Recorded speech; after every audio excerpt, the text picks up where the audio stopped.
আপনারা সবসময় এই মাদ্রাসার প্রতি আন্তরিকতা রাখবেন, যে যেমনি ভাবেন সহযোগিতা করবেন, বিবেক দিয়ে, বুদ্ধি দিয়ে, টাকা দিয়ে, পয়সা দিয়ে, অর্থ দিয়ে, কিন্তু দুশ্মনী করবেন না।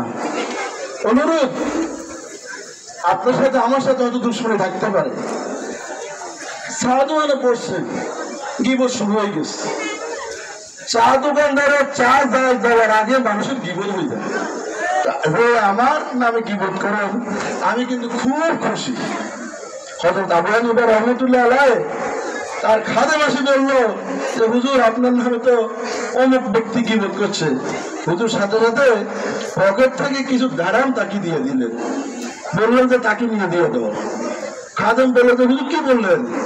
হ্যাঁ, সে তো আমার উপকার করছে, তার কারণ সে আমাকে গিবত করার কারণে আমার গুনাহগুলো এসে নিয়ে গেছে। আলহামদুলিল্লাহ, আপনারা আমার গিবত করেন, আমি খুব খুশি। আমার গুনাহ যাইতেছে, গুনাহ করতে করতে মজা, কিন্তু মাপ নিয়ে নেওয়া খুব কঠিন।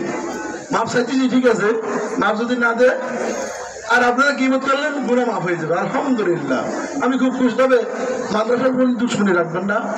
আপনাদের কাছে আকুল অনুরোধ, আপনারা যদি আপনারা মাদ্রাসার প্রতি দুশ্মনী রাখেন, তাহলে ডাইরেক্ট সরাসরি আল্লাহর রাসূলের প্রতি দুশ্মনী করবেন।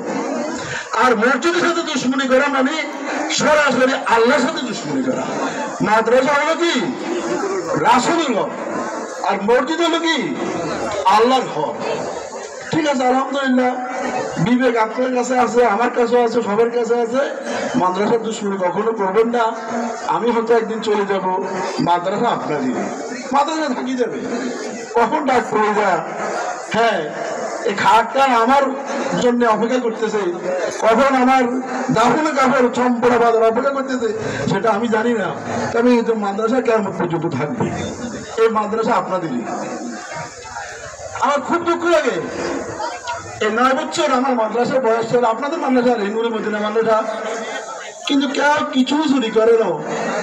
আজকে হঠাৎ করে আমি সিসি ক্যামেরা লাগাইছি।